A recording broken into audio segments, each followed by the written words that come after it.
Hello দর্শকরা, আমাদের YouTube channel click নিউজে স্বাগতম। চলুন ভিডিও শুরু করা যাক।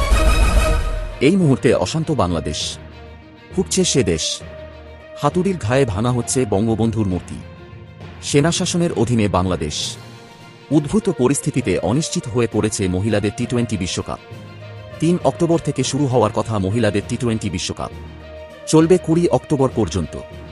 কিন্তু বাংলাদেশের এই অশান্ত পরিবেশে সেই বিশ্বকাপ করা যাবে কিনা তা নিয়ে এখন থেকেই তীব্র সন্দেহ বেঁধেছে।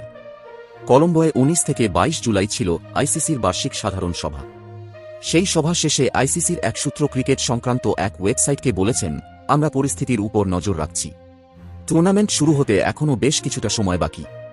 আইসিসির বার্ষিক সাধারণ সভা হয়ে গিয়েছে জুলাই মাসে, কিন্তু আজ সোমবার হাসিনা ইস্তফা দিয়ে ভারতের উদ্দেশ্যে রওনা হয়েছেন।